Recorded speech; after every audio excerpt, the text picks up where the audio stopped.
Hello everyone, welcome back to my channel. So আবার back to normal daily lifestyle blog তোমাদের সাথে আবার আজ থেকে শেয়ার করব। তো এতদিন আমার পুরীর ব্লগগুলো কেমন লাগলো অবশ্যই জানিও। তো আজকে তোমাদের সাথে শেয়ার করে দিচ্ছি যে পুজো থেকে কী কী কেনাকাটা করেছি। অবশ্যই পুরীর ব্লগগুলো তো সব ইন ডিটেলসে রয়েছে, তাও তোমাদের সাথে একটু দেখিয়ে দিচ্ছি। মানে ওই যতটুকু না নিলেই নয়, সেগুলো একটু কেনাকাটা করে নিয়ে এসেছি। সবাইকে দেওয়ার ব্যাপার রয়েছে, প্লাস নিজেদের ঘরের জন্য অনেক কিছু কিনেছি। তো আবার ব্যাক টু নর্মাল যেরকম ব্লগ আমি রোজ পোস্ট করি এখন থেকে সেই ব্লগই যাবে। তো পুরী থেকে আসলে তো সবার একটা এক্সাইটমেন্ট থাকেই যে খাজাটা খাওয়ার জন্য। তো অলরেডি আমার বাকি বন্ধু বান্ধবদের খাজা ডিস্ট্রিবিউট করে দেওয়া হয়ে গেছে, বাট সঞ্চিতাকে দেওয়া হয়নি। তাই ভাবলাম সঞ্চিতার সাথে দিদি যখন আছে একটু দেখাও করে নিই, তাছাড়াও দিদির একটু কাজও ছিল, তাই একসাথে আমরা বেরোলাম। আর সঞ্চিতাকে হচ্ছে বিকেলে আসতে বলে দিয়েছি, তো ওর জন্য প্রসাদ সমস্ত কিছু আমরা নিয়েই যাব। তো যাই হোক, তোমরা কিন্তু ডেফিনেটলি জানিও হচ্ছে পুরীর ব্লগ তোমাদের কেমন লাগলো। অবভিয়াসলি প্রচুর রেসপন্স পেয়েছি, তার জন্য থ্যাংক ইউ সো মাচ। তোমরা অনেকে আমাকে ইনস্টাগ্রামে ডিএম করেছো, ফেসবুকে আমাকে মেসেঞ্জারও পিন করেছো, তার জন্য থ্যাংক ইউ। তো আজকে লাঞ্চটা একটু দেখিয়ে দিচ্ছি তোমাদের সাথে। আজকে বাড়িতে হয়েছিল চিলি ফিশ আর আমার ফেভারিট ফ্রাইড রাইস। সো একদম জমে গেছিলো আজকে লাঞ্চটা। অনেক দিন বাদে মানে বাইরে থেকে বাড়িতে এসে না বাড়ির খাওয়ার একটা আলাদাই শান্তি।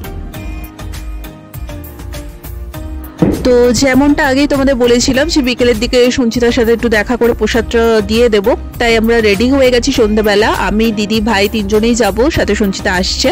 আর ভাবলাম যে কোথায় আজকে বসে আড্ডা মারা যায়। তো ভাবলাম আগের দিন ইরানি ক্যাফেতে এসেছিলাম, অলরেডি ইরানি ক্যাফের ওপর ভিডিও করা আছে, তোমরা চাইলে সেখানে একবার করে যেতে পারো।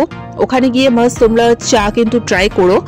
তো স্পেশালি চা খাওয়ার জন্যই ওখানে যাওয়া, তার সাথে একটু টুকটাক একটু তো না নিলেই নয়। তো যাই হোক, আমরা চলে এসেছি। আর সঞ্চিতার প্রচণ্ড ঠান্ডাও লেগেছিল, তাই ওনারাই সাজেস্ট করলো যে হানি লেমন টিটা তোমরা ট্রাই করে দেখতে পারো, হয়তো ভালো লাগবে।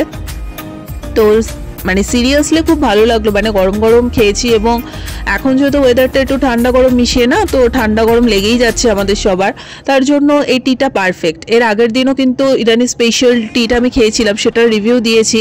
এখানে চায়ের একটা অদ্ভুত ফ্লেভার, মানে যেটা অন্য কোথাও খেয়ে আমরা পাই না সে তৃপ্তিটা, বাট এখানে আসলে ডেফিনেটলি চাগুলো ট্রাই করে দেখতে পারো।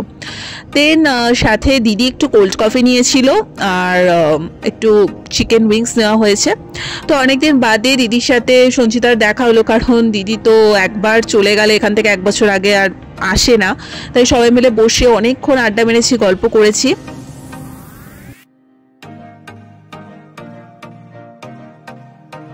আর ইরানি ক্যাফের খাওয়া দাওয়া নিয়ে আলাদা করে আর কি বলবো, এর আগের দিনও আমি রিভিউ শেয়ার করেছি, আই থিঙ্ক তোমরা দেখেছো।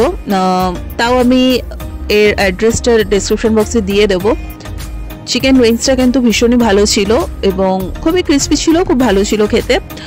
আর মানে এখন হালকা হালকা একটু ঠান্ডা ঠান্ডা যেহেতু পড়ে গেছে, তো এই হালকা ঠান্ডা এরকম ওয়েদারে এখন গরম গরম জিনিস খেতে খুব ভালোই লাগে। তার সাথে দিদি বললো একটু কোল্ড কফিটা খেয়েও রিভিউ দিয়ে দে, কোল্ড কফিটাও কিন্তু সত্যিই খুব ভালো ছিল। আর এখানে আসলে তো কুল্লাত পিৎজা যেটা এখানকার স্পেশালিটি, সেটা তো ট্রাই করবোই আমরা, তাই 2 রকমের নিয়ে নিয়েছি আজকে, আর একঘেয়ে নিইনি। একটা তো পেরি পেরি চিকেন দিয়ে, যেটা আগের দিনও নিয়েছিলাম কুল্লাত পিৎজা, সেটা তো নিয়েইছি। তার সাথে আজকে ওনারাই সাজেস্ট করে দিল যে ইরানি স্পেশাল যে কুল্লাত পিৎজাটা হয় সেটা ট্রাই করে দেখতে। তো আমরা সেই হিসেবে 2 রকমের আমরা কুল্লাত পিৎজা নিয়ে নিয়েছি, এবং দুটোই ছিল ভীষণ ইয়াম্মি অ্যান্ড টেস্টি। ভরে ভরে চিজ দেওয়া ছিল, ভেতরে চিকেনের পুর ছিল, প্লাস পিৎজা করতে যা যা সরঞ্জাম থাকে সেগুলো সব কিছু দিয়েই কিন্তু সুন্দর করে ওরা সার্ভ করে জিনিসটা একটা মাটির পাত্রের ওপর। তো আমরা তো খুবই এখানে আসলে এনজয় করি। আর খুব ভালো একটা প্লেস খুলেছে, মানে এখানে না মানে খুব যে হাইফাই দাম সেটাও বলবো না, রিজনেবল প্রাইসের মধ্যে এখানে বসে একটু ঘন্টার পর ঘন্টা তোমরা সব বন্ধু বান্ধব মিলে এসে আড্ডা মারতে পারো। কি করে টাইম চলে যাবে নিজেরাও বুঝবে না। তো ভালো, বেশ জায়গাটা কাছাকাছির মধ্যে বেশ ভালোই খুলেছে এখানে। তো আর খাওয়া দাওয়া অবভিয়াসলি ভালো বলেই আমি সেকেন্ড টাইম ওখানে গেলাম, না হলে তো যেতাম না। তো ওভারঅল এই ছিল আজকে ছোট্ট ভিডিওটা। ভালো লেগে থাকলে রেকমেন্ড, শেয়ার, সাবস্ক্রাইব করে দিও।